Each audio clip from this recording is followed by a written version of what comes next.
पोलिसांनी एक धडाकेबाज कारवाई करत निलजी गावातील 3,80,000चा गांजा जप्त केलेला आहे। त्याची माहिती आज पत्रकार परिषदेत पोलीस निरीक्षक अजय सिंदकर असतील, उपविभागीय पोलीस अधिकारी रामदास इंगोले साहेब असतील यांच्या माध्यमातून आज पत्रकारांना देण्यात आलेली आहे। या पत्रकारांना दिलेल्या प्रेस नोटमध्ये अजय सिंदकर यांनी असं म्हटलं आहे की गडिंग्लज तालुक्याच्या निलजी गावात एका शेतामध्ये 3,80,000चा गांजा लावण्यात आलेला आहे आणि तो इतर पिकांच्या मध्ये आहे अशी गोपनीय खबर police sub inspector Ramesh More यांना त्यांच्या गोपनीय बातमीदाराद्वारे समजली होती।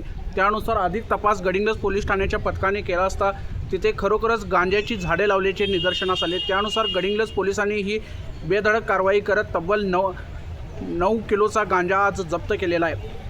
त्यामुळे गडिंग्लज तालुक्याच्या अजूनही कोणकोणत्या भागात गांजा लागवड करण्यात आलेली आहे याचासुद्धा तपास करण्यात येत आहे असं गडिंग्लज पोलिसांनी आज पत्रकार परिषदेत सांगितलेलं आहे।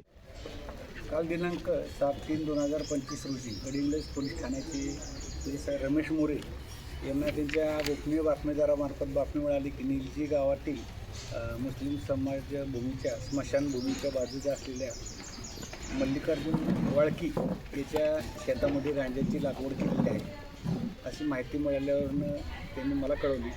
त्यानंतर मी स्वतः PSI More, PSI Naik, WPSI Pawar, Khot, Dadu Khot, police हवालदार 847 पाटील, युवराज पाटील, तुंगाड, राजकुमार पाटील, गणेश कावळे असे आम्ही पंच, वजन काटा आणि फोटोग्राफर यांच्यासह सदर ठिकाणी जाऊन त्या शेतामध्ये शेतजमीन सर्वे क्रमांक 426 यामध्ये ऊस आणि गव्हाचं पीक होतं। त्याच्यामध्ये उग्रवासाच्या त्याला फुलं आणि बोंड आलेली गांजाची लागवड केलेली मिळून आली।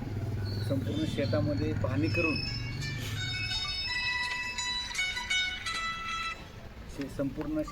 पाहणी करून ती गांजाची जी लागवड केलेली झाडं होती ती काढली असता त्याचं वजन इथून 9 किलो 500 ग्रॅम इतकी झाडं मिळून आली आणि त्याची खात्री केली असता ती गांजाची झाडं असल्यामुळं ती जप्त करून ताब्यात घेण्यात आली। तसंच हा शेताचा जो मालक आहे मल्लिकार्जुन कल्लप्पा वाळकी यालासुद्धा त्या ठिकाणावरून ताब्यात घेण्यात आलं आणि त्याच्याविरुद्ध गुन्हा कनिष्ठ क्रमांक 107/2026 NDPS कायदा कलम 8C20B/2 याप्रमाणे गुन्हा दाखल केलेला आहे। त्यामध्ये एक खुर्च्यावर राहतो त्या आरोपीला अटक करण्यात आलेली आहे आणि त्याची अटक करून त्याच्याकडे अधिक तपास करून त्यांनी गांजाची लागवड कशा करता केली होती किंवा अजून कोणाला विकणार होता याची पुढची साखळी काय आहे की त्याचं यापूर्वीचा काही इतिहास आहे का गांजा विक्रीचा। त्याच्यावर सध्या तर काही मागील गुन्हे दाखल नाहीत,